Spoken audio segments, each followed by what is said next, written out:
Hey, what's up, everybody? Welcome to our channel. We're offended, you're offended. I'm Kim.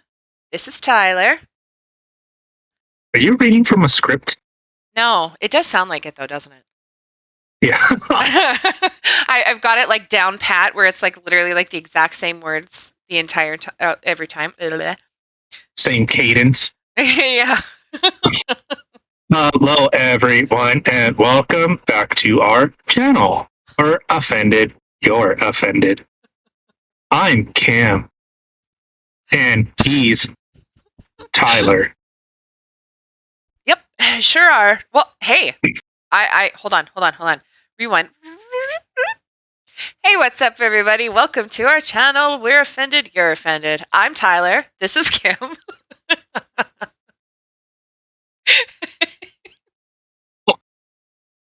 Does that work for you? Switch it up a little. I can talk like this. Absolutely perfect. I love it. Yeah. Love it. Oh my God, darling, I love it. You love it? I love it. Well, that's good. Apparently my phone does too. Oops. So, okay, so let's get this out of the way super fast. You can check us out on YouTube, on Rumble, Spotify, Anchor. We have a shitty Discord channel. I have a Facebook group. I've just gotten into the wild world of memeing, so you can see some of my super sweet memes. I'm proud of two of them. One I haven't posted it yet. But, yeah, that one's gonna be fun. I think I know exactly which one you're talking about. Yeah. So if you want, we have our PayPal stuff. Okay. So there's a reason why, Kim, I was late getting here. So okay. Snowstorm. Ew. I need to put soap in my mouth. I just said the S word. No, I was at so I went across the street. I was talking with another driver, and so I was like, okay, well, we gotta get going. Nice talking to you, blah blah blah. And we went across the street to this place called Zips, Zips. So for anyone that doesn't know, that is in Spokane, Washington. The little chain burger joint, it's supposed to be kind of like fast food type stuff. Okay. So I got there. Obviously, I had my mask with me, and the driver that I was with, he's like, well, I might as well join you. I'm like, okay, well, all right. So you had a mandate. Yeah, well, it turns out Zips cock blocked me because he didn't have a mask on. So oh my God. But he didn't have one with him that he could just run back across the street and grab one? No, he pulled his shirt up. He's like, can I do this? And they're like, no, you can't. I'm like, okay, well, whatever. But so they're very, well, it turns out, I guess they were very busy. And there was only 3 people working there. One person was kind of running the kitchen. One person was kind of running the drive-through, and one person was kind of running the cash registers. And okay. So these 2 people that were in front of me, I think they were, and I don't want this to sound rude, but it's going to sound rude. So, let's just rip the Band-Aid off. I don't know if they were both transgender or retards. So how does those 2 things correlate exactly? Because one looks like a chick acting has a haircut and kind of act like a dude. And then there was the other person looked like a dude trying to look like a chick. Non-passable.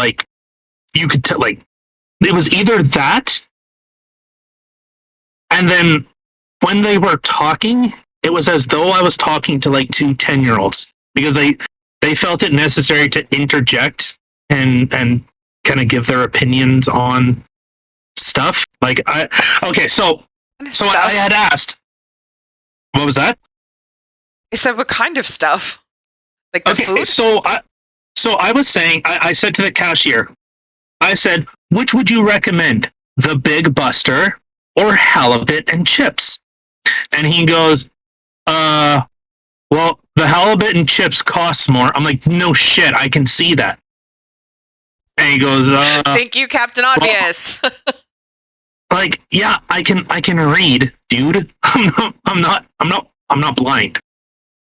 And so these two people chime in and say, yeah, there's a lot to choose from. My favorite, like, and they just, I would say it's almost like someone that has Down syndrome, like they don't understand like social cues and stuff. And so like they're just interjecting. Like there was a lady that was in front of me and she said, oh, I just want like 2 burgers and 2 milkshakes. And the do their milkshakes bring all the boys to the yard? No, in fact, I'm pretty sure they sent a lot of people away, and this is why it took me so long to get going. So the two people, the one that I think was a chick trying to look like a dude, said, "Yeah, I love milkshakes. They're my favorite." I'm like, the fuck? Like this lady's trying to order something. Okay, and these other 2 people are just customers, like they didn't work there? Oh, okay. No, yeah, they were waiting for their order. God, okay. And I don't know, just their matter. I don't know. Maybe they were handicapped. I don't know. Like, oh my god. Okay, so the lady in front of me, she ordered, it was like 2 burgers or something and 2 milkshakes. I waited. When I sent you the message at 9:48 or at 7:48, I sent you a message. Yeah. At about 8:00 is when I arrived there. 8:00. Okay. So that's 10 minutes? An hour and a half for me to get a cheeseburger and fries. Oh, well, you just said you sent me the message at 7:48, and then you said you waited till 8. So that's only like 10 minutes. Yeah, so I'm saying like I got there at about 8. Like let's just say it took me 10 minutes, which it didn't take me, but maybe it was talking a little bit more. So let's say from about 8:00 to about 9:30. Okay, see, you gotta. Okay, you were mixing up the time zones here, so it made it literally sound like you were only waiting 10 minutes. So I was like, No, I'm saying from 7:48 p.m. is when I sent you the message of what time I thought I'd be on, and then I said it maybe took me 10 minutes. So from 8:00 to almost now, I've been waiting. Oh. Yeah. Okay. Well, that took a minute. So, the entire time, this assistant manager, so he's supposed to be a higher up on this corporate ladder here. You could hear him over and over. Man, this fucking sucks. Oh, this sucks. Oh, I hate this. What the fuck? Why is everyone coming? It's like, well, fuck me, I guess, for patroning your establishment. I'm sorry. I won't. I'm sorry. They're coming to give you a paycheck, dumbass. Why is everybody coming? That's the dumbest. You're running a restaurant. You're a manager at a restaurant. What do you think? Why are so many people coming? Because they're hungry and you're a restaurant and they want some fucking food? Only reason I went there because the reviews, like they're out of 281 reviews, they were just shy of 4 stars. Like, holy shit. That sounds really good, and it's like a local place. So, hey, I'll buy, from a local store. And it was funny because I was looking at the reviews. Sorry, hold on, I'm getting ahead of myself. Okay, so I ended up sitting next to a lady, and you could tell, like, the guy was mad, and I kind of leaned over and I said, he's having a pretty bad day, hey. And so, whatever, we kind of get, whatever, chit-chatting. And I guess she has her, I don't know if it's her daughter. Looks like her daughter. And so we were kind of talking back and forth a little bit.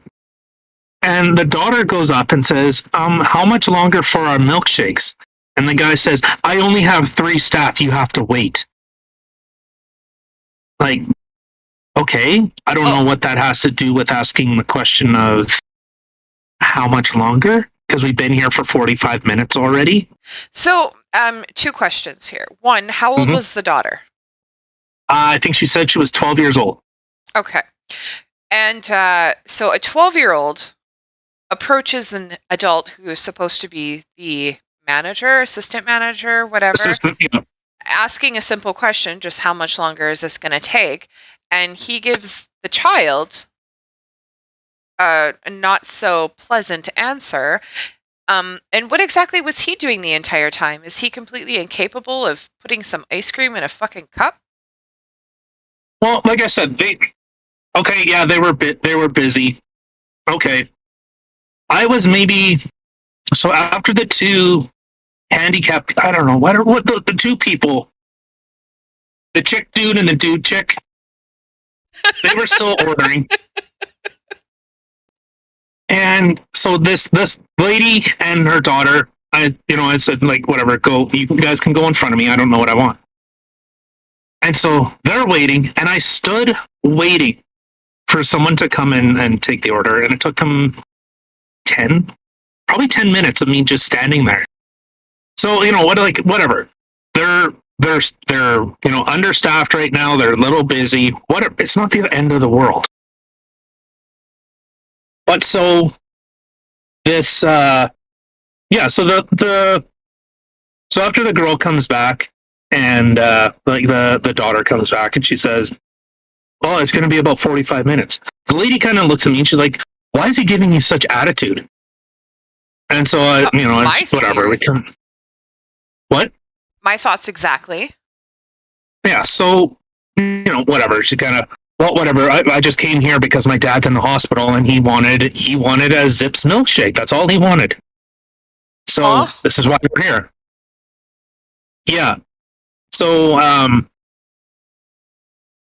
so she gets her burger and she starts saying, like, "Hey, I don't understand. Why are you giving my daughter attitude like this?" And the guy says, "If you're gonna fight with me, you can leave." And he the funny thing is, when I walked in, like after, like, the driver that I was walking in with, he's like, "By the government, you have to put your mask on." "Sorry, sir. I'm sorry, dude. You have to put your mask on." Okay. What? I'm like, whatever. That's a policy. Okay. It's not. I don't know. I'm not gonna wage a war on it.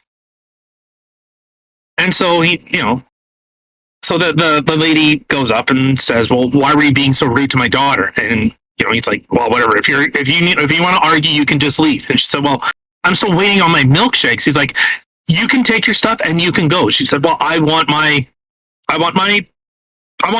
2 milkshakes that I paid for." He's like, "If you're gonna keep arguing," and this is the funny thing, while he's saying this, he pulls his fucking mask down. Oh my God. So I peanut gallery me in the back. I'm like, "Put your mask on." What the hell? She's asking a simple question and he's just giving such attitude and you can leave. She paid for a product. Yeah, so so you could tell, like, this dude is just having a shit day, and so whatever. He tells her, "You know what? You can take your stuff, get out. Here's my name. Here's I'm the assistant manager. You can phone my boss and whatever. You can phone him tomorrow."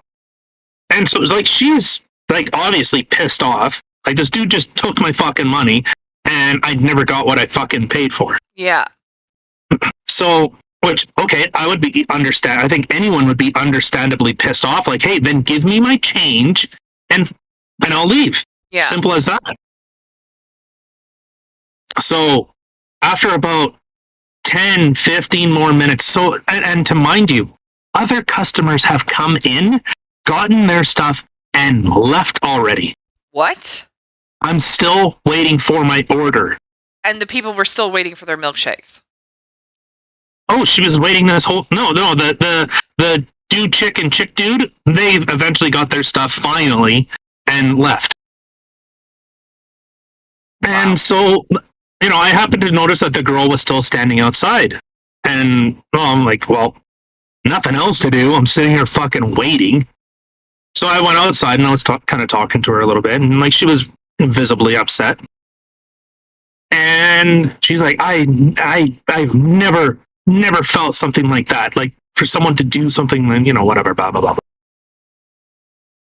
And so her husband comes in. Her husband shows up. Oh, shit. And he's kind of talking to her. And it's funny because I was standing outside. I was just puffing on my robot dick. And so she's kind of telling him the story. And he looks at me and she's like, no, not him. He's okay. I'm like, holy fuck. No, don't hit him. And so whatever, I was just kind of standing outside. He goes inside. I'm like, all right, well, you have fun in there. He kind of laughed and goes inside, and you can see he's kind of like giving this kid the gears. And so eventually I come back inside, and me and the guy are kind of back and forth. I'm like, well, are you actually going to get your milkshakes now? He's like, yeah, apparently. So, you can see that the kid's kind of giving him, like, he's giving him the attitude. Like, what did you want? Peanut butter or whatever the fuck it was, or pumpkin pie or whatever. And he says, well, that's what's on my receipt, so I guess so. Like, oh my God. He eventually gets his stuff. After all of this, so we're probably close to about 9 o'clock now.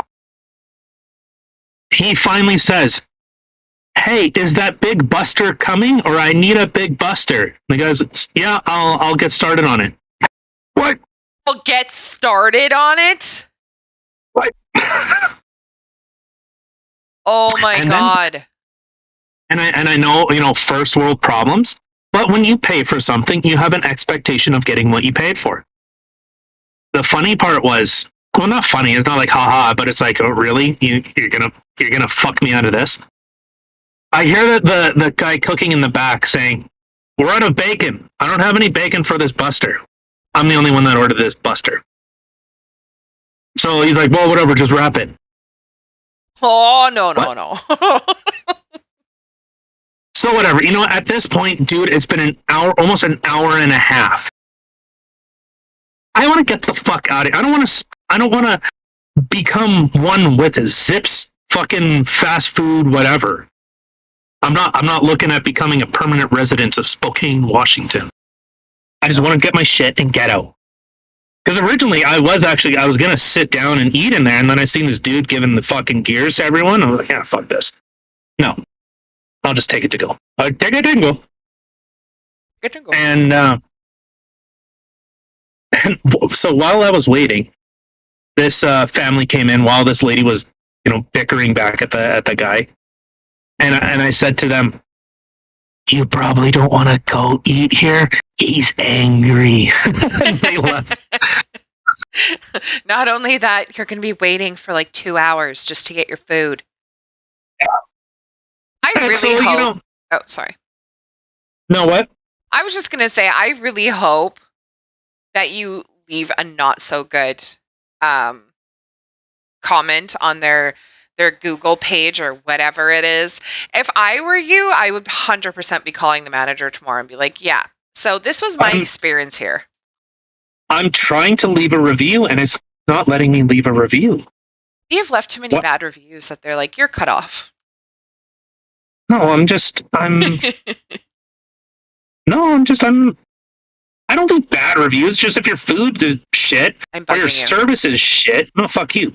No, fuck you. Yeah, nah, fuck you. Nah, fuck you. Nah, fuck you. And so,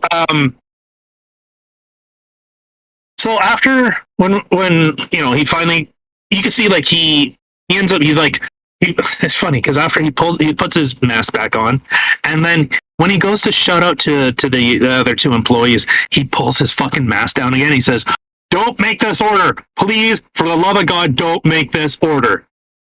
Like, holy shit! Like, you can just see, like, you know, the dude's just having a bad fucking day, and you know what? Oh, okay, that's fine. Like, we all have bad days.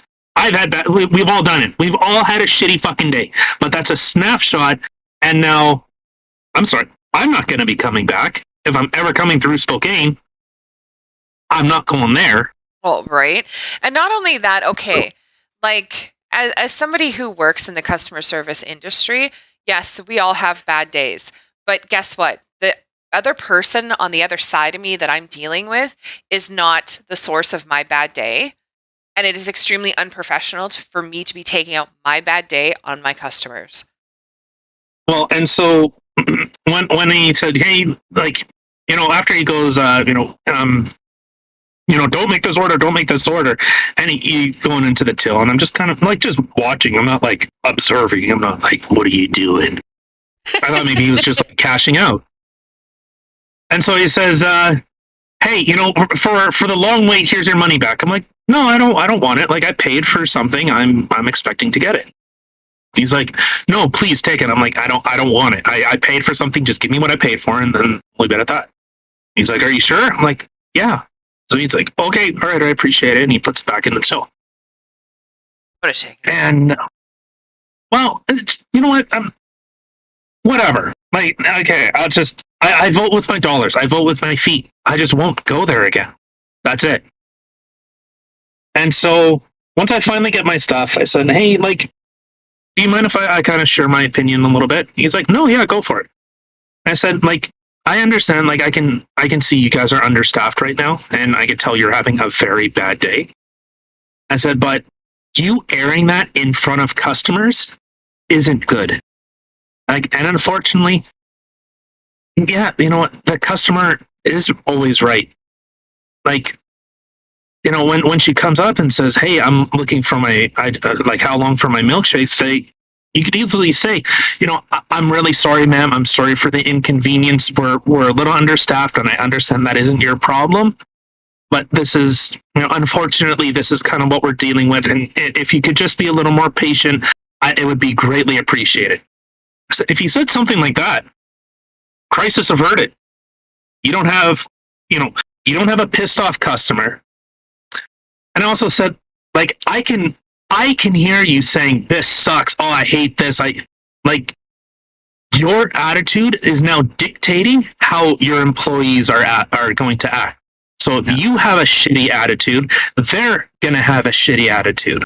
So, you know, like, I understand you have a bad day, but please, for what it's worth, you know, this is our first time in here. This is my first time in here. And if I based everything off of this interaction, I wouldn't be coming back. He says, "No, you know what? You're right. He's like, "Well, did I give you any sauces?" I'm like, "I don't know. Apparently you didn't give me bacon, you son of a bitch." So what else did you fucking skimp me on? Right? Like, I want my bacon. Yeah, so I didn't get my bacon. But, you know, like, whatever. They ran out of bacon. Like, me getting pissed off about it it's not gonna suddenly make bacon appear. It's just, okay, they're out of bacon. But it would have been nice if you said, "Hey, sorry, sir.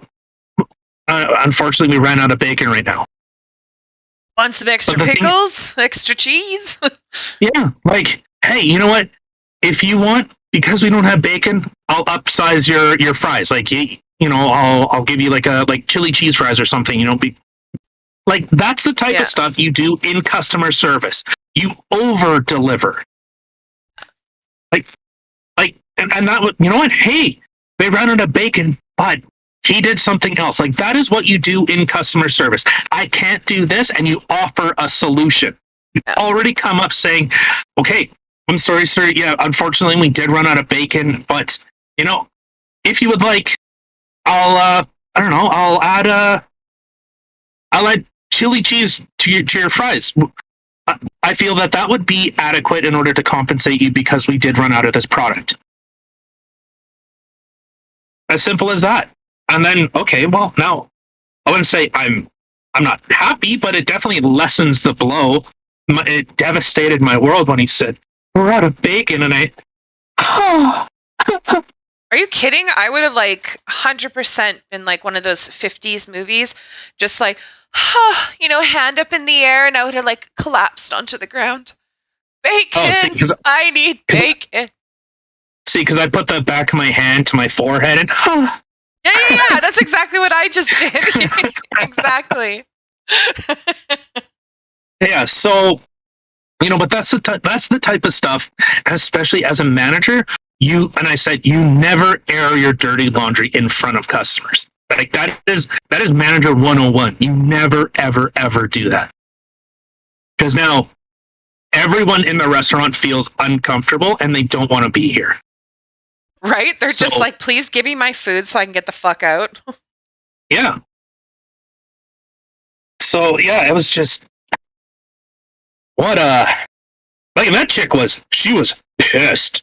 Oh, she was like mama bear. Well, 100%. Honestly, you're telling me the story, and I was right away like, how old is this kid? Oh my God, it's a kid. Why is he being rude to a kid? I would 100% be that same mama bear that would go up there and be like, "Okay, why are you being rude to my kid? That's not okay." And then for him to react the way that he was, if you're gonna argue and you're gonna have a problem, just take your stuff and get out. It's like, okay, relax. Well, and the thing, I'll say, yeah, he was in the wrong, and you know what? I kind of don't blame, my white knight. Lady, let me tip my. Excuse me. Let me tip my fedora to the. No, but I could understand her being pissed off. Like, hey, why are you being rude to my kid? And then immediately he's barking back. And then the thing, when you pulled his mask down, it's one thing to smile to kill someone with kindness when they're being when they're in the wrong. You know what? Yes, my name's Tyler, and here's our business number. If you have any issues, please. You could talk to the regional manager. You could talk to my boss, please, if you had a bad experience. And you kill them with kindness. The thing is, he was smiling, you could tell, he was being, quite rude. Yeah, yeah. So it was kind of like, man, you're in no position to kind of have this snarky, holier than thou, blah blah blah attitude.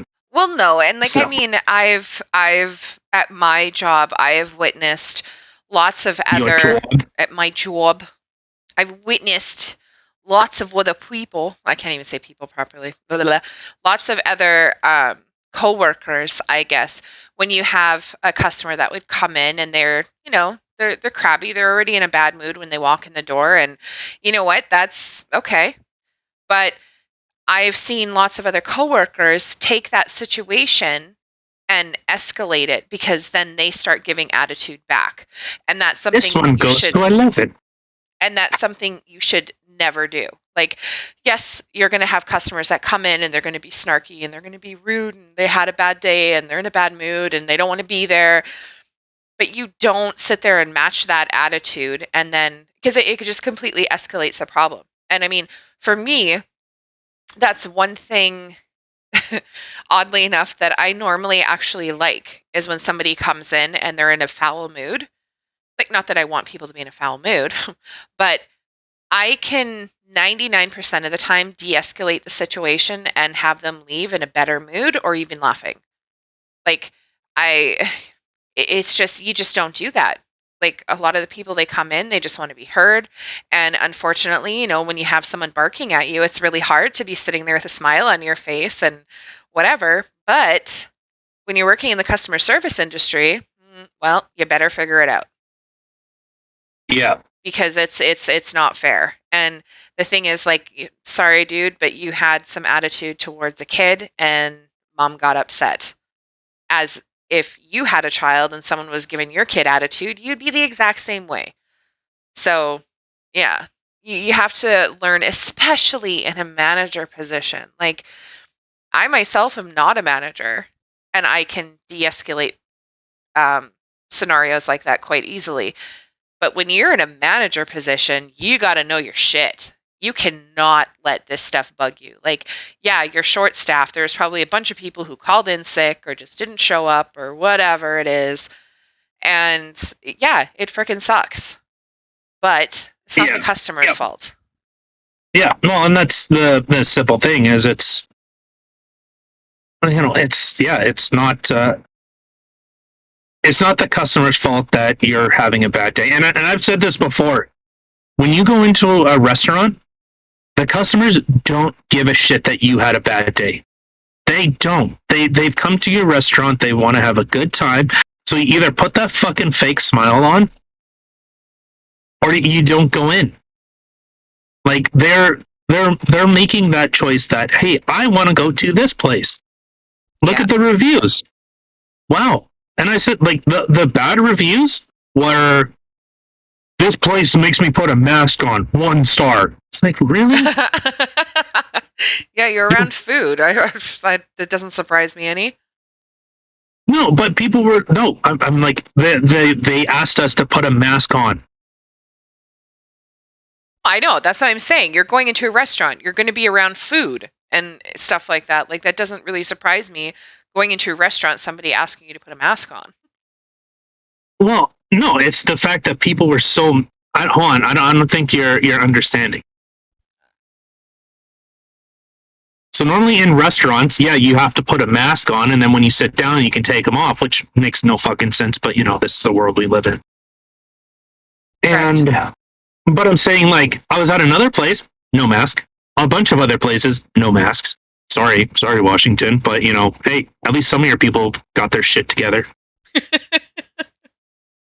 But but people were leaving a 1-star review saying, "I was told to put a mask on in a restaurant." Really? Like that was the majority of the reviews were, "I was told to put a mask on."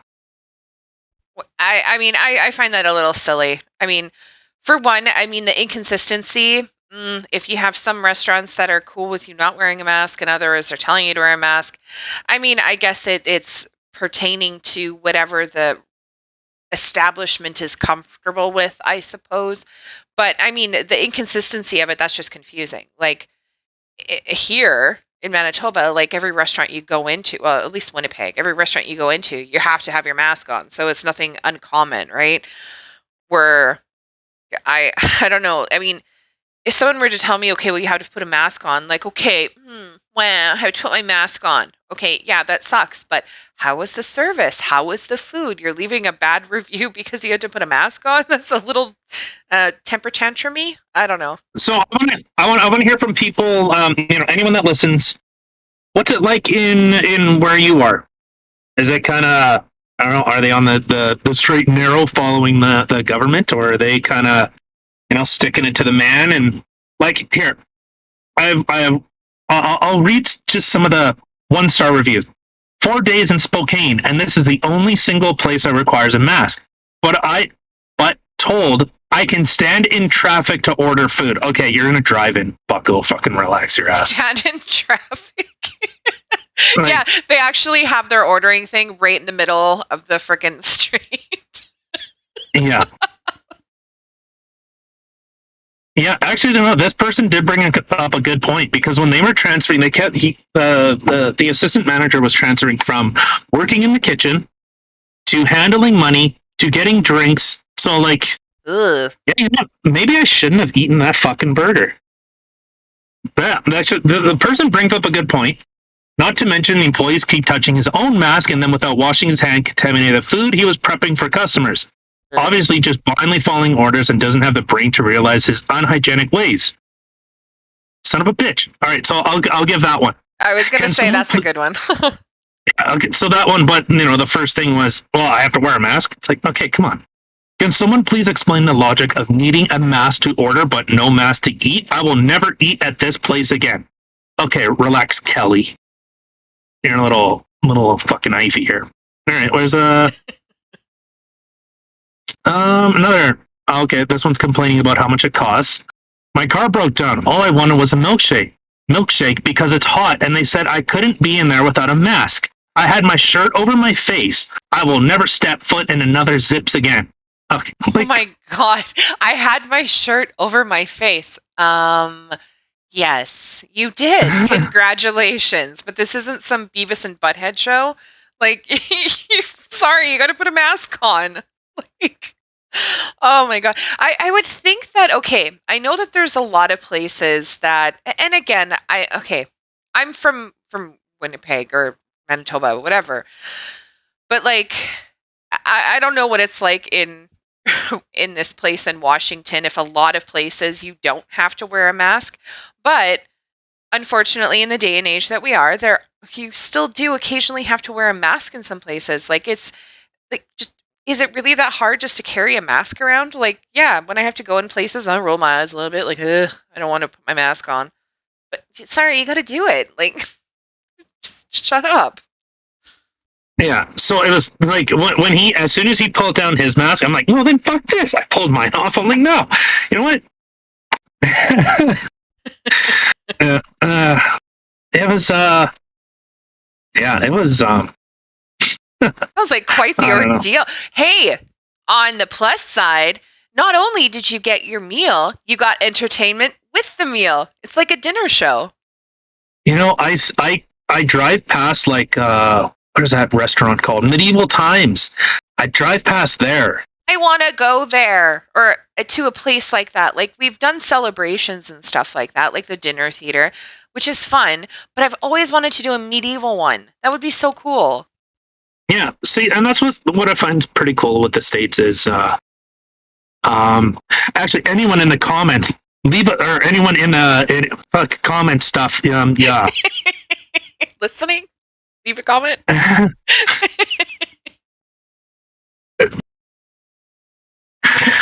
Oh God, this is going to shit. Yeah,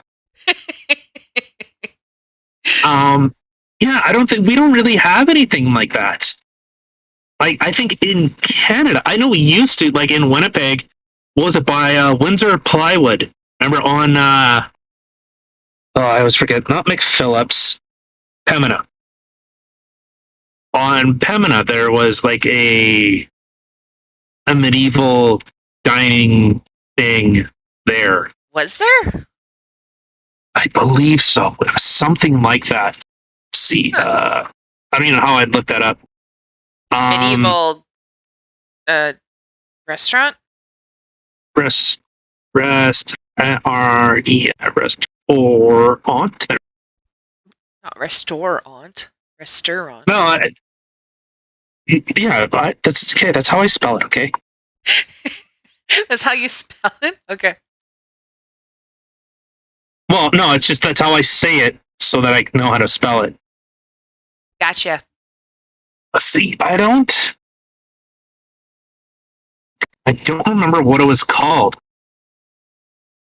The only dinner, entertainment and food place that I've ever known of was Chuck E. Cheese and Celebrations.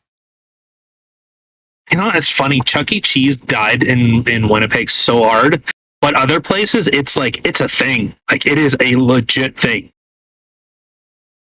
Like, people actually go there. And Fuddruckers, which I find really weird. Remember Fuddruckers? I don't remember a Fuddruckers, but I remember a Ruckers. That was a video game place that you got tickets. Yeah, Ruckers used to be Fuddruckers. Oh, geez. And then, yeah, Ruckers turned into like yeah, they just chopped off a part of the sign and now back in business, boys. Lights went out, so they were just like, yeah, let's just go with Ruckers. It works. It was owned by the old Winnipeg Jets. It was on Lage and Regent. Yeah, that's where Ruckers was. Yeah. So, I believe the Winnipeg Jets owned that. Or someone from the Winnipeg Jets, if I remember correctly, owned that restaurant. And then when the Jets finally died, thank God. Yeah, that place shut down. Well, I guess Fuddruckers closed, and then Rutgers came in. And it's weird, like in Winnipeg, I don't think we have anything like that arcade, like Chuck E. Cheese or Rutgers. But in the States, like you see people galore. Like, so here's a good comparison. So, like Cracker Barrel, like the dine-in restaurant, is massive. That is a massive, massive place. Like not like the building itself, but the corporation. Like it is a big freaking place. It's all along like the eastern side. Like I don't think I've seen a Cracker Barrel on the West Coast. I know in like California, what is it? There's like Black Bear, something like that. Black Bear Diner. But all like East Coast, like North Dakota, South Dakota, whatever's the southerner Dakota, and then like east from there, it's like you see Cracker Barrels everywhere. But it's a standalone building in the middle of nowhere, and they're always busy. Really? Yeah, like, it's so weird. And apparently, like their food is actually like it's really good. Interesting. But in like, especially like in Regina, well, anyone that's from Regina is borderline retarded. Chuck E. Cheese. But they have a Chuck E. Cheese there, and it's always busy. I know. I was so excited. Okay, well, the reason we were going through there, we were actually going to my aunt's funeral. But we didn't go through Regina. No. My other aunt, her sister, who had passed away years prior. Anyway, I was with my sister. Did the priest show his cock there too? What? Did the priest show his cock there too? No. He didn't. But I was going through there with my sister, my niece and brother-in-law, and on our way back, we ended up stopping at Chuck E. Cheese because we were going through. I was like, oh my God, they have a Chuck E. Cheese. I'm a grown-ass adult, okay, in my 30s, and I was excited about Chuck E. Cheese. It was like childhood. I was passing my childhood. So we ended up stopping there on the way back, and I went with my niece. I was having so much fun there. Oh my gosh, we got like photos taken and stuff like that. Oh yeah. This grown-ass woman was having fun at Chuck E. Cheese. Yeah, it's I don't know. I don't really remember, but like we don't have anything like that. Oh, which is unfortunate. Like I don't understand why people in Winnipeg was just like, no, we're too cool for that. What the fuck, guys? Like the whole what is it when Target came here? That I can understand. Like everyone was so excited about Target. They spent a fortune on building these brand new buildings for them. They were expecting it to just be massive. But it was literally just like Zellers. Like there wasn't cheap stuff. They didn't have the same stuff that apparently they get in the States. Targets. Yeah, because they couldn't get the suppliers wouldn't supply to us here. So, I mean, you have all these people that are all excited because they're going to have all this stuff that's in the Target in the States, and they didn't actually have those things. It was just like exactly like Zellers, and Zellers went out of business because it was too expensive. So what happened to Target? They plummeted. Well, yeah, that was basically like everyone knew Zellers was just, you could, like those stores looked like shit. Like it wasn't fun. Like if you like being, berated by a fat old lady, like, yeah, go to Zellers. Like that's what you do. I remember being followed through Zellers when I was a teenager by a lady. She thought I was stealing. Yeah, well, I don't know, but that's just how Zellers was. Like it didn't never look nice.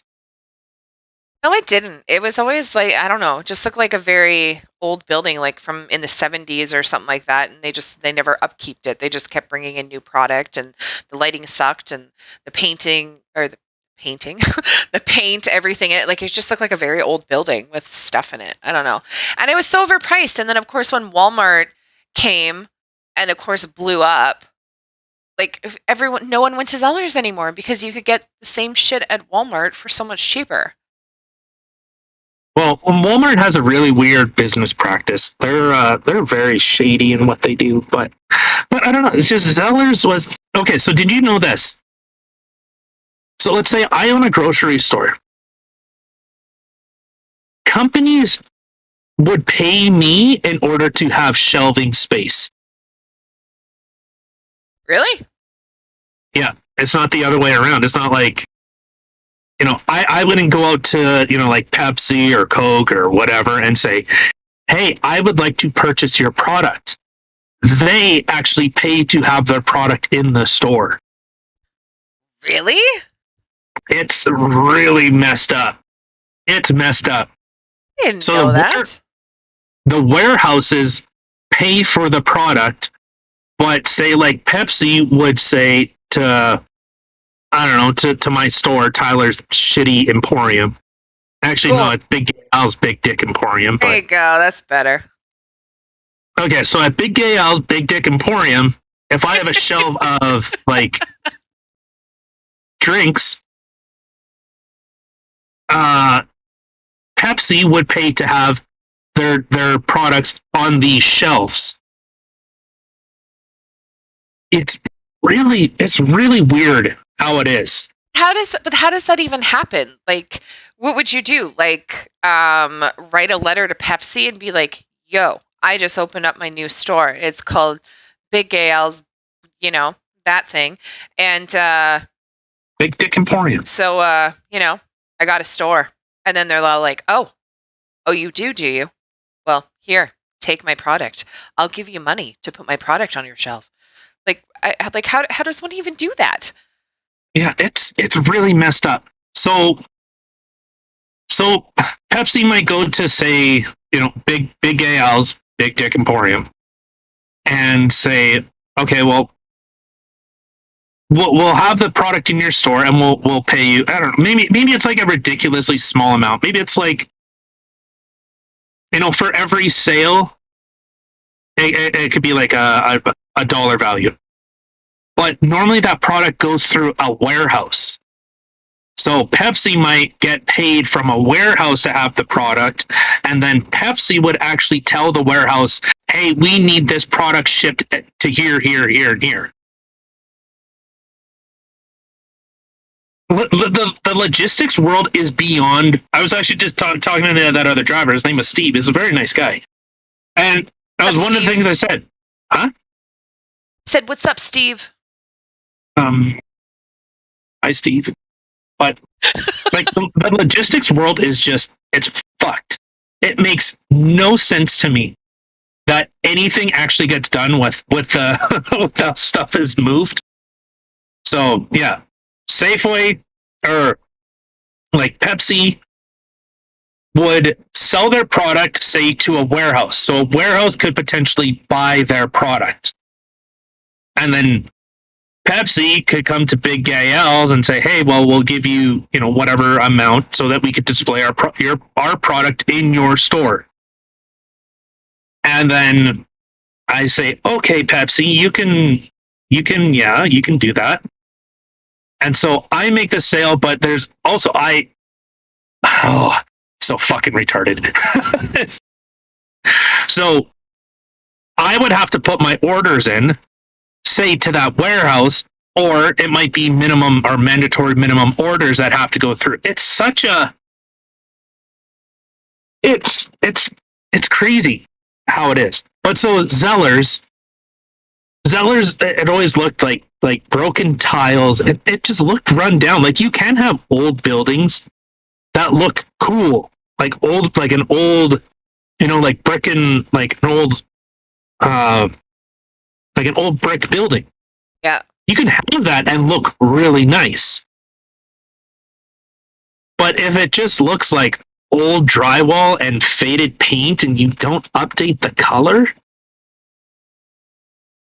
or you don't even, it wasn't it wasn't enjoyable to go to.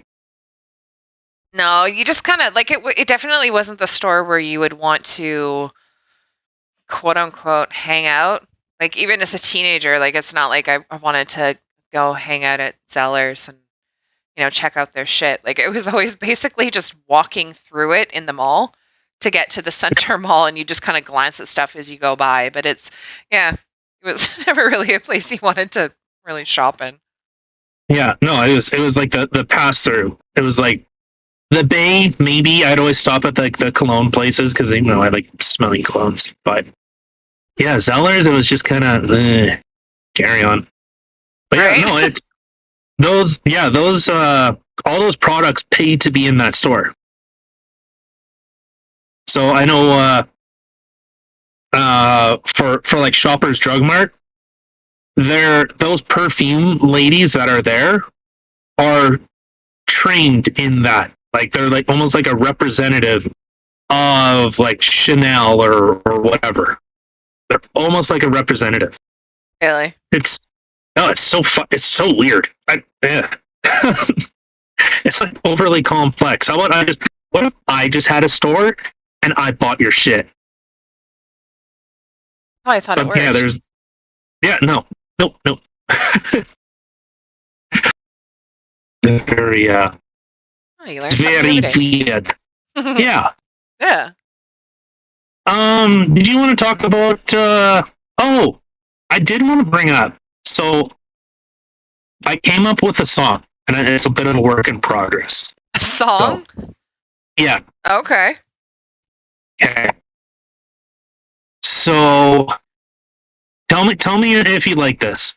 I think I already sung it to you, but so think of it under like along with like the Sesame Street theme.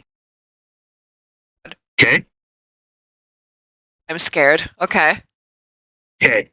So it goes, rainbow flags chasing the straits away, on our way to the LGBT. Can you tell me how to get to Diversity Street?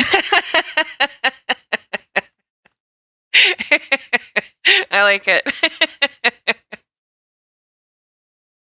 It's you go about a quarter of a mile up the road, make a left, another left, a right, another left, a left, right, right. No, too far.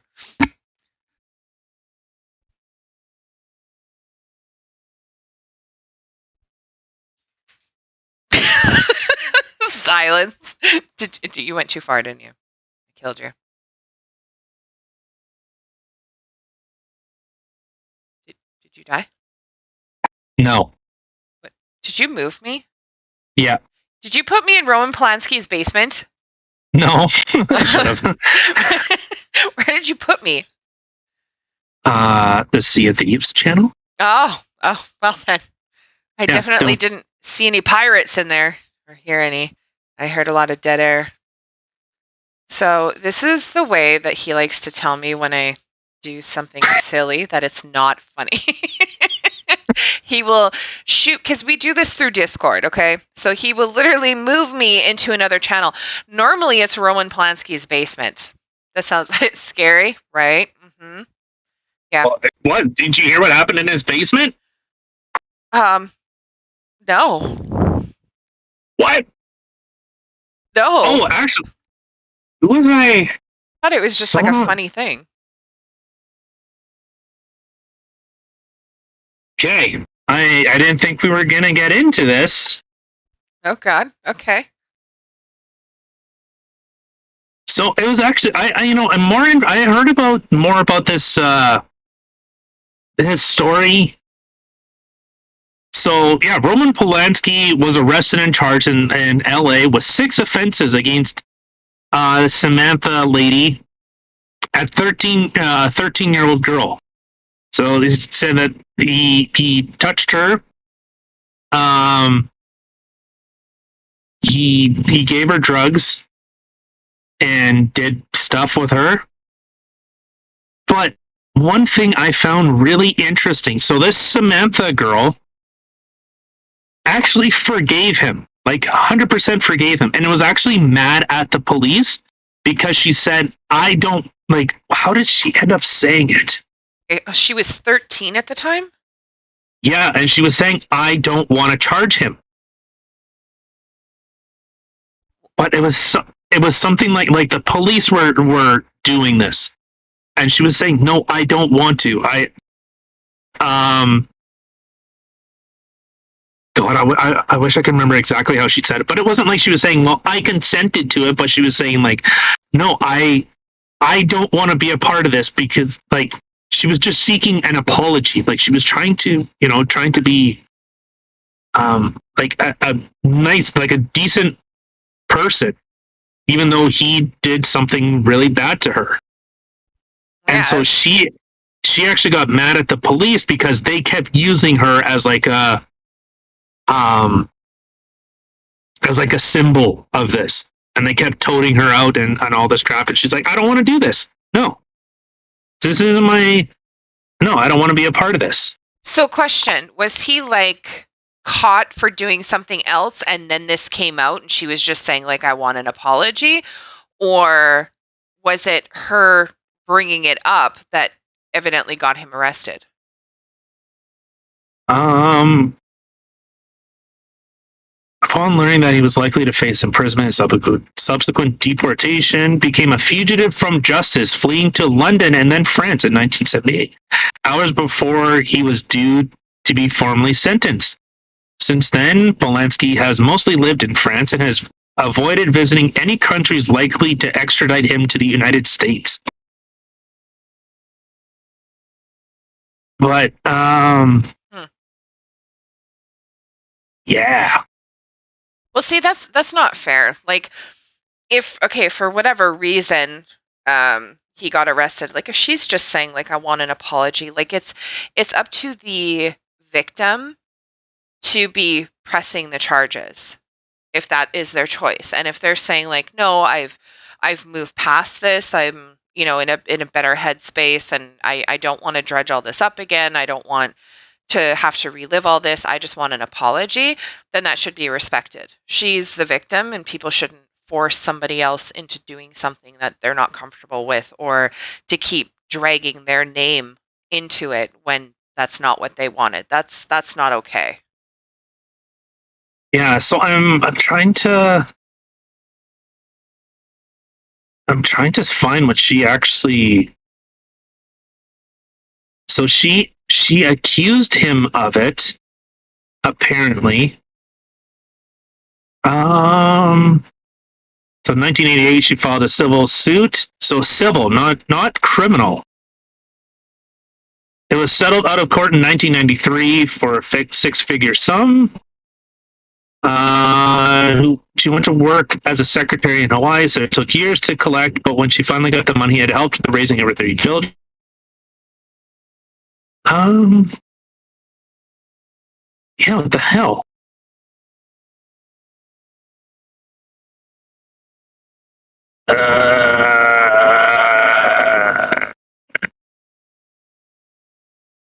Yeah, I don't know. I remember hearing that she, she kind of forgave him.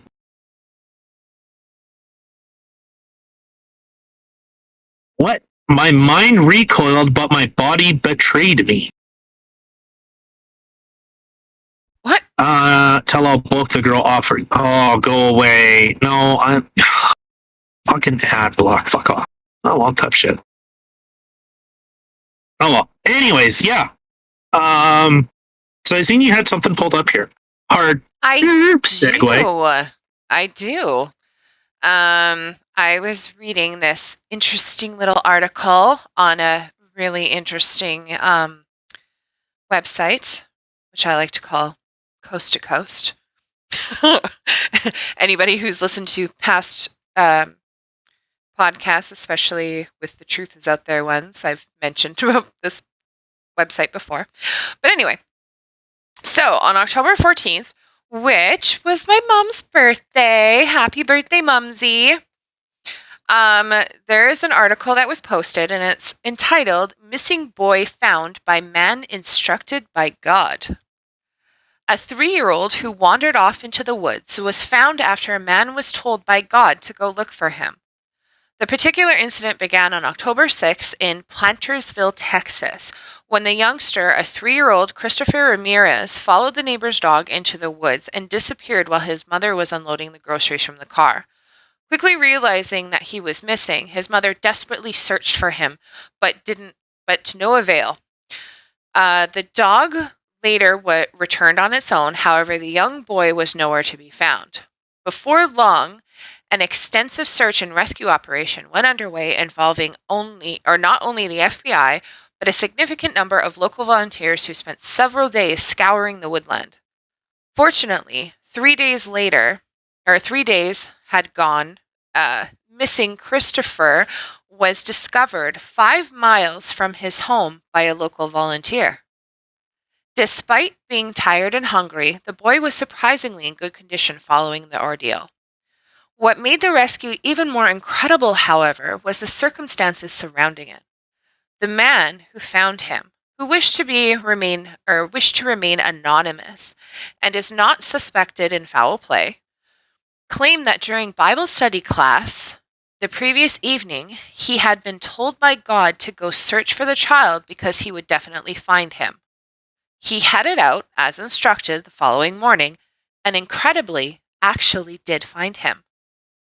Whether or not he really did have a divine experience, it is possible that he hadn't believed he would find the boy. He may never have even tried. Christopher may never have been located.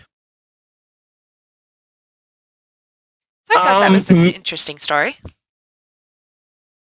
Yeah. I have no comment because of I don't know. People are weird. Okay. Well, I know you're skeptic housing right now because you're an atheist and obviously don't believe in God. But maybe it was just strong intuition. Maybe something was telling him. I mean, I myself believe in spirits and stuff, so I don't know. Maybe it was just a spirit or something that was telling him. But regardless of what it was, he felt something tell him inside of him to go look for him and that he would find him. And he did. Yeah, that's well, I know. I don't know. I'm bringing it up again because this guy does a really good job. But Mr. Ballin, he does a lot of. Well, he does. He has a lot of videos like regarding what is it? It's called Missing 411, and he kind of goes into stories about what. Yeah, I listen to him too. Oh. Yeah, so he has a series. It's called Missing 411, and he talks about like people that have gone missing, and tries to find as much information as he can regarding a particular case. And it's stories of people like I don't know, like when you hear the stories, and he has a bit of like that supernatural kind of slant to him, like that something in the forest took them, and he's well, for someone that's only been doing this for about a year, maybe a year and a half, like you can see his progression in his storytelling. Like when he first started, you'd hear him go a lot of like ums or or there was a lot of pausing in his talking. And the more he's done it, you could tell like he's become a lot more polished, or whether he doesn't just try to do everything in one continuous take. It seems like he'll redo lines if they don't sound right, or if he's, but he, I hate when people say, and I'm the one that says, I want to punch myself in the face when I say that. Right? Fucking killer words. So he breaks down in a lot of these stories, and there's somewhere a kid goes missing, and see, I fucking did it again. Stop saying where a child will go missing, and once the child is found, they'll say something like the man, or this man was trying to play with me, or was like playing hide and seek with me, or this woman was doing this, or this person was like walked me through the forest. And that stuff is, I don't know, like it's well, obviously it's possible. There's been stories of animals finding a small child and taking care of the child. Yep. So those are real stories, and I don't know. There was, in speaking with that, there was one story. I don't know if I've ever mentioned it before, but there was a story of a young boy, again, who went off with a dog, and the dog was actually a pit bull. But anyway, nanny dog. exactly. For anyone that doesn't know, yep, pit bulls are called the nanny dog. Well, specifically the American Staffordshire Terrier, which is the one that we have. Those ones have the nickname the nanny dog. 100%. Yes. So the hemispherical combustion engine. Yeah. But a little boy had wandered off, and he was with the dog, and the little boy was off in the woods, and people were calling for him and stuff like that. And the police had come and stuff, and the dog had actually left the child, ran to the police, not to anybody else, went up to the police, was barking, and then would kind of run a little bit, run back to the police, bark, bark, bark, run away, and got the police to follow him, and he brought them right to the little child. It was just oh my God. One show I watch is called I Shouldn't Be Alive. That is a fantastic show. That is. It's messed up. Yeah, like what some people go through. And there was one story about what was she? She was like a long distance runner, something like that. And she was running with her dog. And she says that she eventually told her dog, like, I'm going to die here. You need to go find help. And the dog kind of, wouldn't leave her. And she's like, go, leave. And like the dog ran and went to the police. Like while the dog ended up finding like the search party that was trying to find her in the Grand Canyon. I was just gonna say, was that the one in the Grand Canyon? Oh, yes. Yeah. And the dog just kept going, and was helped help recover her. Like she was gonna die. I think she broke her pelvis and couldn't walk, and yeah, that one was brutal. Yeah, she was like literally just lying there. It was so sad because they do like reenactment and stuff like that, right? When they're doing the story, to anybody who hasn't watched the show. And reenactments are crazy. Yeah, they do a really good job. Yeah.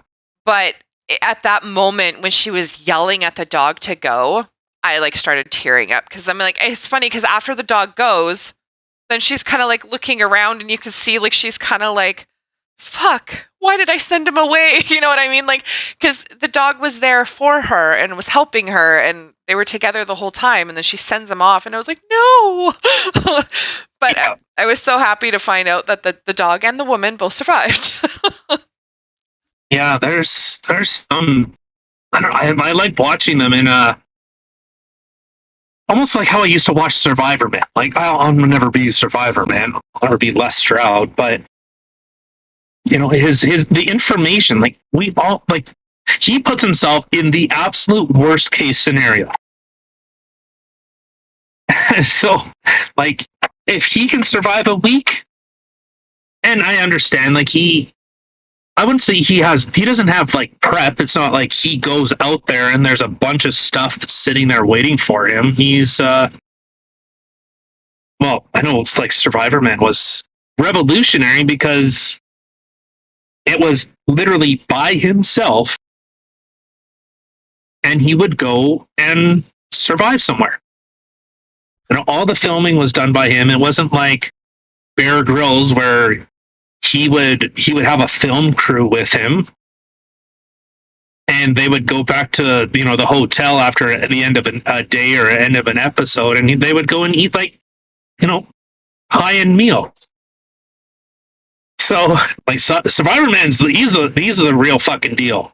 Like he said, like I remember watching one, or like he was talking about it, and he was saying it was in like the Amazon, or like a very like something like that. And he was trying to survive, and he said a village elder kept coming to him and seeing if he's okay, and he's like, "Yeah, I'm fine." Like, fuck off. No, I'm just crazy. I like doing stupid shit, Yeah. So it was kind of funny that he's trying to survive, and then there's like this village community, apparently not that far, but they kept an eye on him.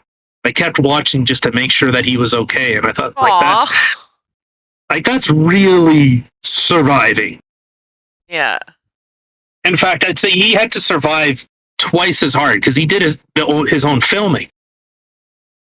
So, like, any of the shots where you see him walking away from the camera, he would walk away, go pick up the camera, like, walk away from it, come back to the camera, and then actually do the walking. Oh, jeez. So everything he did, he more like when he was traveling, he did it twice so that he could get those shots and then walk and then go grab the camera and then actually leave. So, yeah, fucking Les Stroud was legit. If someone was like, "Hey, you want to go into the woods and, try and survive?" I'd be like, "Oh, hell no. Wanna do some blow, man?" Yeah, insert Will Smith here. Oh, hell no. Yeah, it was, can you hear me okay? Yeah. Good. Good. I was just sorting out some papers.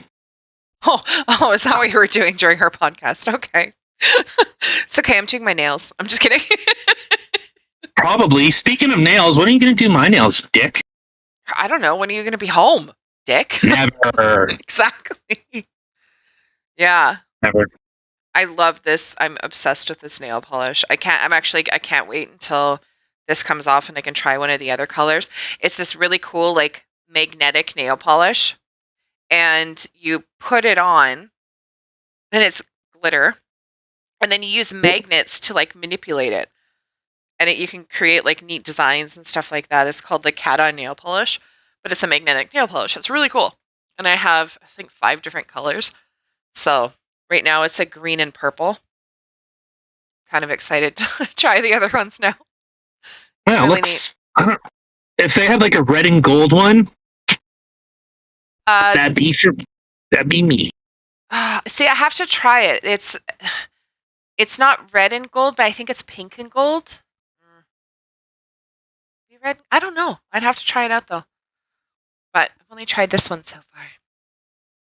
But speaking of that, way back to the topic we were just on, that Mr. Ballin, I was watching one of his videos today. It was the horrifying true story of Katy Perry's ex. You should actually... Oh, yeah. Did you watch that one? Yeah, that's kind of sad. So sad. So sad. Like, this guy, he, like, just a real... I don't want to spoil it too much, but in case anyone decides to watch it, but he's this guy who, he's an actor, and, he was doing really good, and then he ended up having a head injury, and after he got a head injury, the doctors, they wouldn't, they apparently did one test or something on him, and it came back that his head was fine, but he was completely different after that, and his father had tried to get him in to go for more scans and stuff to see what was going on, because his whole attitude, everything just changed. Like, this guy, this actor guy or whatever, sorry, I'm doing a really bad job of explaining this, but he was even in Sons of Anarchy. And just to give you like a little backstory, so he was in the first 2 seasons of Sons of Anarchy, but he felt that the show was too violent, and it wasn't for him. Like, that wasn't his character, like who he was as an actual person. So he had actually asked the writers to write him out, and they didn't want to, but they did. And he started pursuing other things and did some acting and whatever, but it's just, he liked reading and playing instruments. Like he was just a nice, sweet guy. And after this head injury, needless to say, his life took a very sad turn. Yeah. It's absolutely insane. Like, people have no I don't think people really realize how fragile one's brain really is. And it just makes me mad that the one doctor that he finally decided to go see was like, "Oh no, I think you actually have like bipolar and schizophrenic and stuff like that. I don't think you have a head injury," and didn't send him for the scans. And then after that, he was like, "Well, fuck this," like, and that was the end of that. And then he ended up. It's very tragic, but yeah, it's absolutely crazy. So anyone who's listening, check him out, Mr. Ballin, and it's the episode, "The Horrifying True Story of Katy Perry's Ex." That's a good one. Yeah, and like all the things that he was describing, like we know now, and that wasn't that long ago. Oh, it really doesn't. But we know, like, common knowledge of like CTE injuries, is like any type of head injury is sensitivity to light, any noises. Like, that is the first sign that your head is like, your brain is messed up. Yeah. And yeah, like, you remember talking about that serial killer or whatever that ended up having a tumor on his brain. Yeah. Like, well, I mean, all those, like, remember our serial killer episode, how many serial killers I had listed off that had brain injuries? Yeah. Like, it's crazy. Like, I don't know. Like, if people, I think that's yeah. You gotta be careful, dudes. Wear your helmets when you can. Like, I know accidents happen, but you gotta watch out for that shit. Yeah, like, protect your meat helmet. Yeah, and I mean, a lot of those injuries too that we had previously discussed in the serial killer episode were injuries that had happened to when they were a child, right? So they're kind of growing up, and their things are already, since that they were young, were issues, right? Where this guy is like prime example. He had a really good life. He had a good head on his shoulders. He was doing really well. Got the injury. Boom. Was a completely different person, like night and day. Yeah. Like, that was so. Yeah, it was a sad story, actually. Mm-hmm. I don't know. I thought it had a bit of a happy ending. How so? It didn't. Well, yeah, he's not suffering anymore, but it would have been super nice if someone would have helped him, you know? Wait, did he die? Yeah. How did he die? See, it's gonna spoil it. He ended up falling off of a balcony or roof. That's right. Yeah. They don't. After he killed that lady. And her cat and attacked the neighbors. Yeah. Yeah. And it's so sad too, because that lady was someone that he really, really liked. Like, that was there for him. Like, she was like almost like family. Writer's Village. Yeah. Writer's Village. Yeah. Yeah. So now that we've ruined the entire story for you, go listen to it. Yeah, Mr. Ballin does a way better job. Yeah, he does. But it's funny because I just started recently listening to him. And because there's other podcasts that I listen to, like Bailey Sarian or Kendall Ray, and it happened to be one of those ones that just kind of popped up right after. And I'm like, what? A dude doing a story on true crime? Okay, interesting. Because 9 times out of 10, well, I don't even know it's 9 times out of 10, but a huge chunk of the time is girls. Like, they're the ones that are doing the stories on true crime. Like, I don't really see too many men. So I was kind of shocked. I was like, okay, is a dude doing it? All right, I'll give him a shot. And no, he, one of the videos that I had seen was an older one. like it was before. Like now he like puts videos out like 3, 4, 5 times a week. I don't know, like a lot. And at that point, That's what he says. yeah, it was like maybe once a week at that point, like the first one that I had seen. And I was like, okay. But going from that progression till more recent ones, yeah, he's definitely a lot better at explaining things. And I think wasn't he in like the Army or Navy or something like that? He's a Navy SEAL. There you go. Yeah. So, but he does a really good job. I actually really enjoy listening to him. Mm-hmm. Mm-hmm. No, I think just there was one of his Halloween ones, and it actually got you.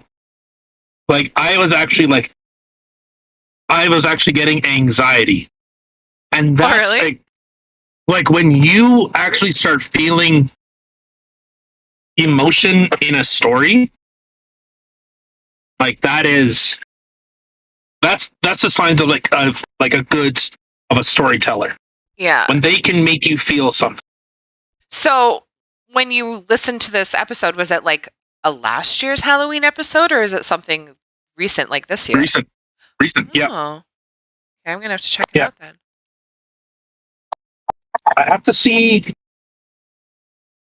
I don't know. I would have to see which one, but which one it was exactly. But I can show that to you later. I don't remember exactly which one it was. But yeah, you definitely have to, because I'd be interested in watching that. So I think I brought up last time.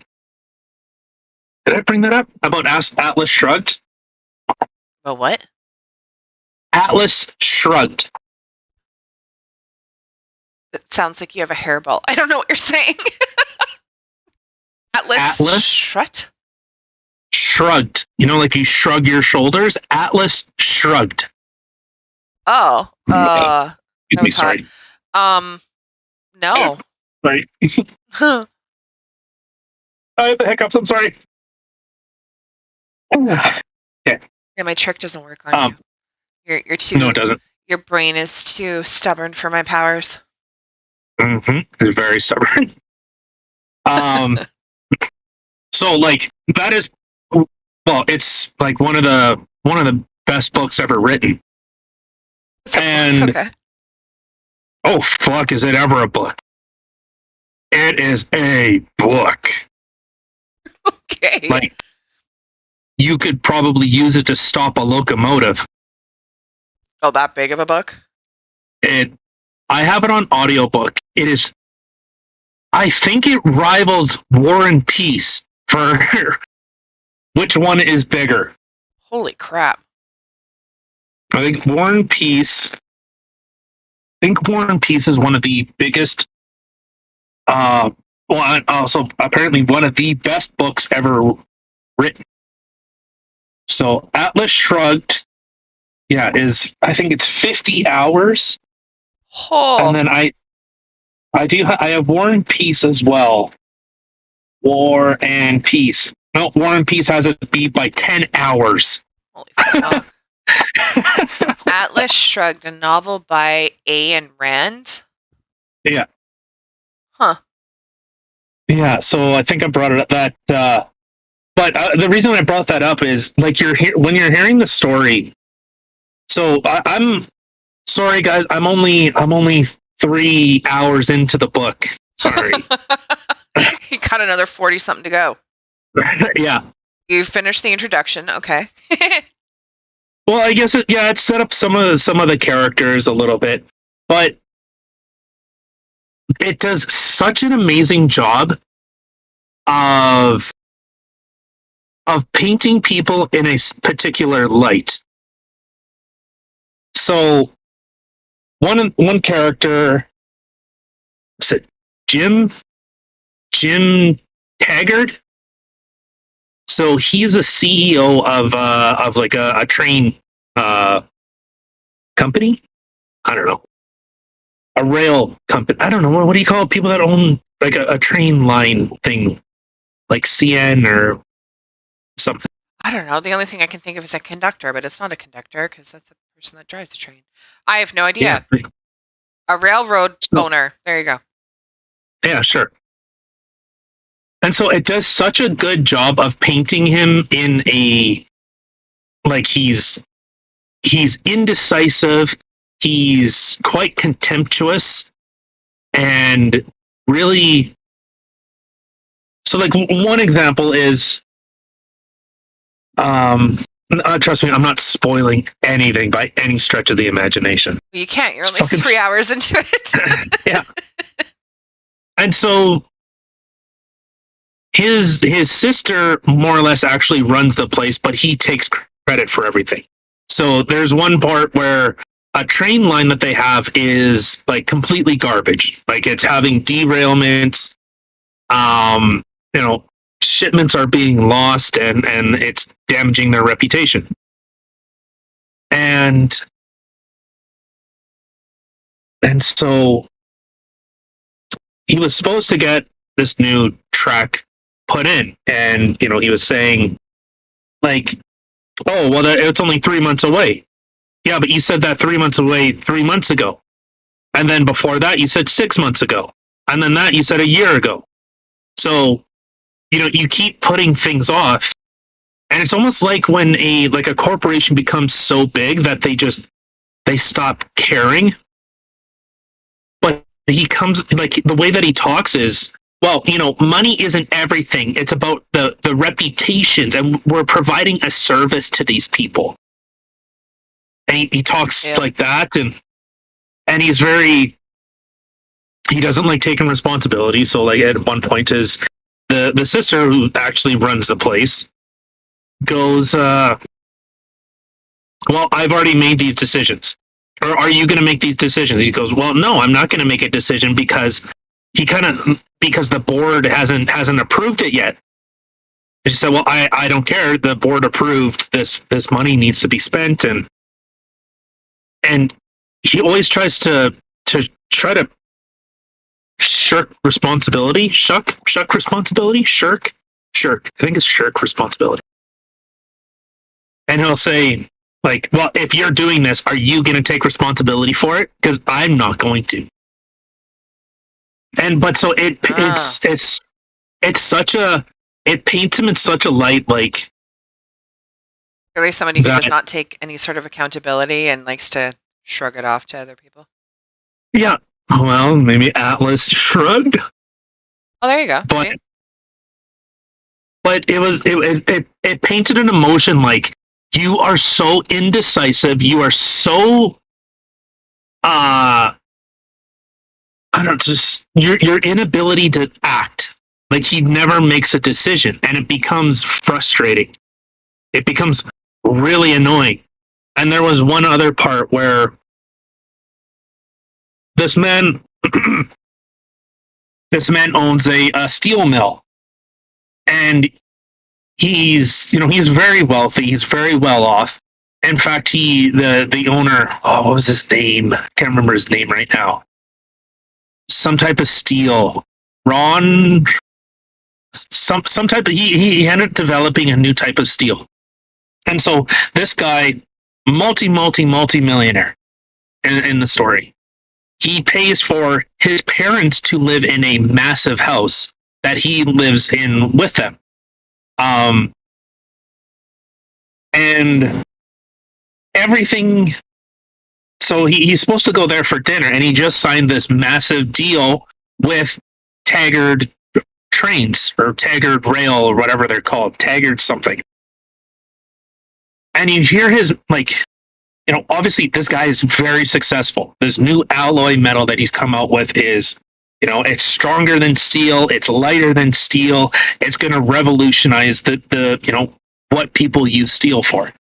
And his mom in this story just nitpicks at him, just keeps digging at any chance she had. Like, well, if you weren't so concerned about this, and I tried to teach him manners, but apparently he's not interested in it.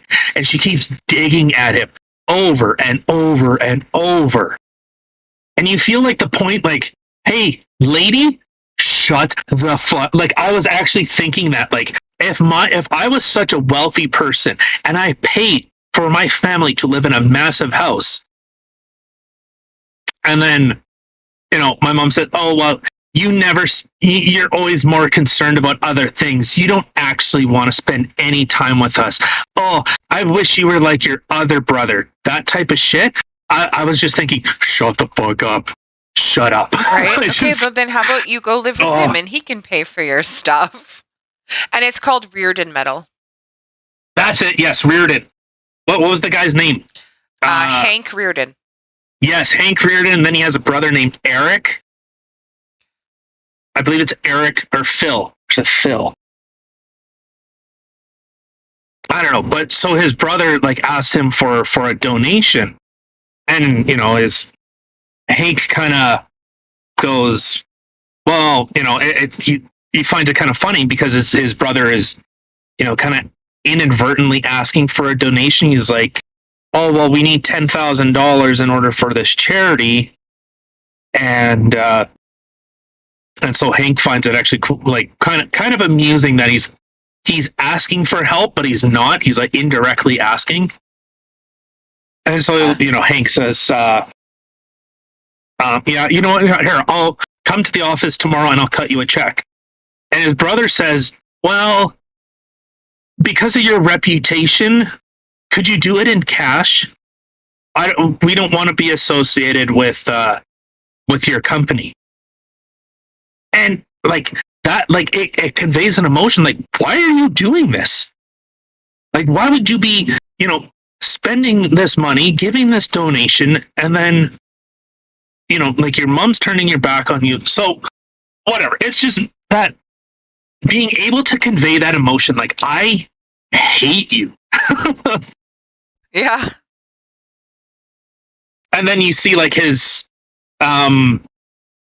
what was it? Jim Taggart. What the hell's the sister's name? It's the last name. Taggart or something like that. Dagny? Yes. Yeah. I think that's it. That sounds familiar.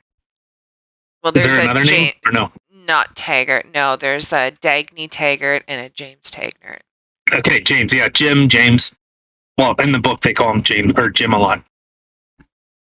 And so you can see she's very business oriented. Hey, you know what? This is the type of cuts that we have to make. This is what we'll have to do. I've already ran the numbers. I'm already making these decisions. So she's very, she comes off as a very powerful character. I understand the business. This is what I need to do in order for this to succeed. And she prepares for things in advance. With this rail, I think it was going down to Mexico, was, falling apart. And she said, well, oh, yeah, yeah. So she says, well, I took our best locomotives off of it. I bought some shitty, wooden carts, the absolute worst equipment to put on that line because Mexico's going to nationalize that rail line and we're going to lose a fuck ton of money. So I took our best equipment off. And so Jim Taggart, once it becomes nationalized, and he goes to the board meeting and he says, well, fortunately, I already took the necessary steps that saved us millions of dollars. I gave them old, broken down equipment that they're not interested or that they'll never make any money on. And it's you fucking snake. And it can, good storytellers will convey that emotion. James Taggart is just a fucking weasel corporate, has no desire to actually have a name, but his sister does. She busts her ass off and then her brother takes all the credit. And then, Hank Reardon invents this amazing thing. And, he's focused on his work and he's so proud of this metal that he's made.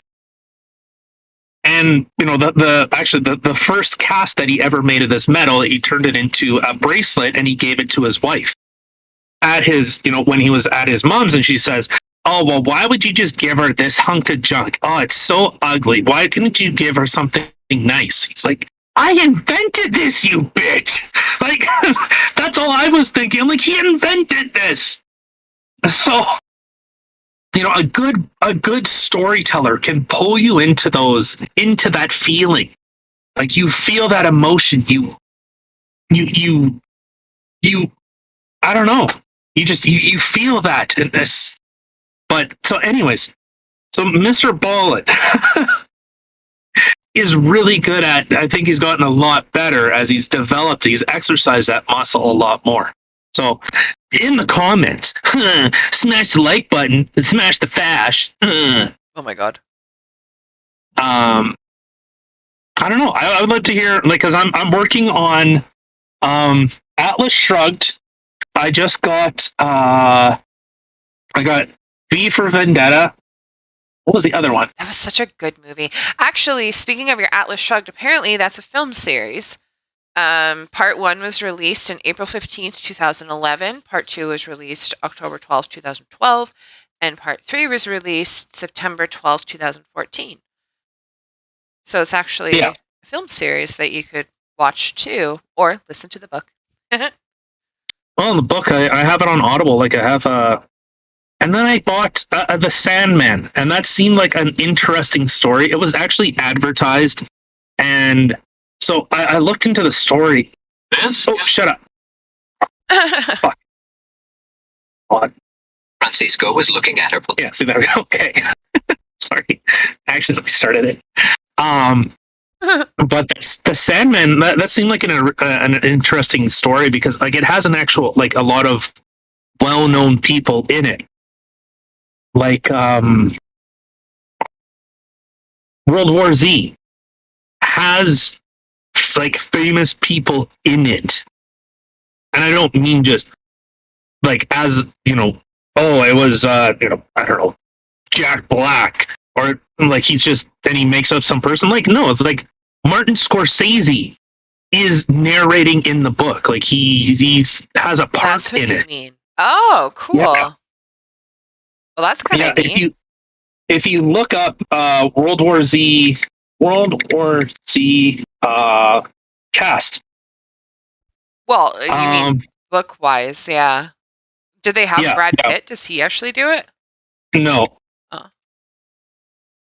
No, it was like, there are tons of people. I'm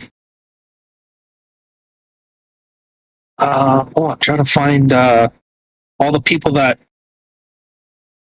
worked on it. Oh, son of a bitch! What did I do now? Oh shit! It's on Audible. On.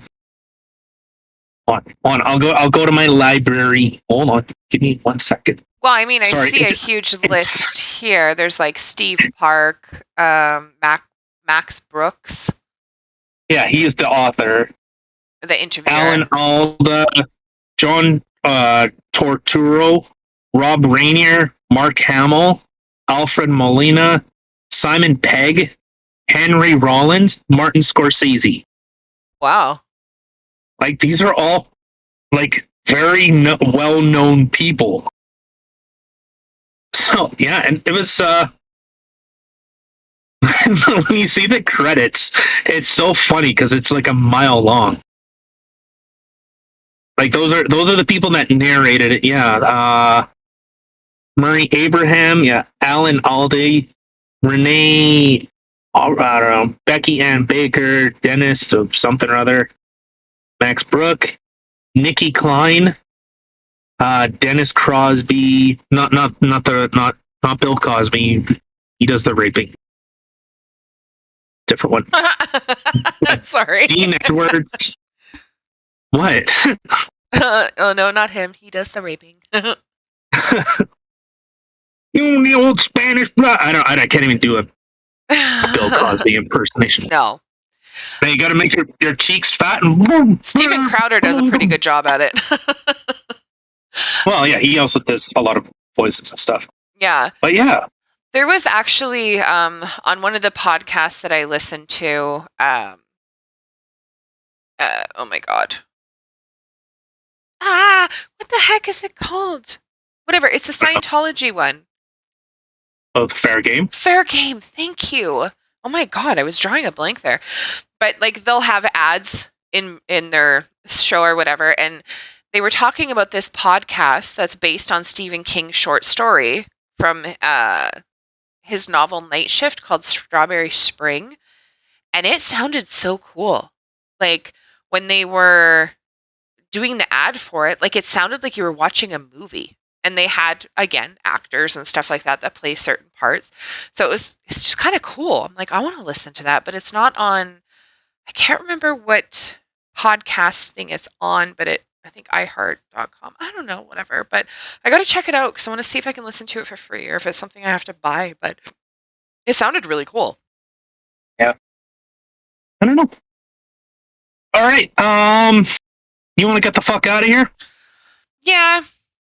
Probably be a good idea. Right. So our podcast is coming out a day later than normal. So it's actually going to be airing on Saturday this time. So happy Saturday, everybody. Yeah, if anybody is into really good podcasts like story podcasts or audiobooks or whatever, leave us a comment. Let us know what you're into and we'll check it out. Other than that, I hope you guys have a really great weekend. Hit the like button, thumbs up, thumbs down, share, subscribe, comment, check us out on all of our things in our description box. We're everywhere. Check us out. And anybody who hasn't watched any of Tyler's Inspirational Mondays, that is also on our YouTube account under Shorts. Check them out. They're good. They're very inspirational. Yes. They make me giggle. Yeah. All right. Well, thank you again for listening, everybody. Have a great weekend. Bye. I love you. Yeah.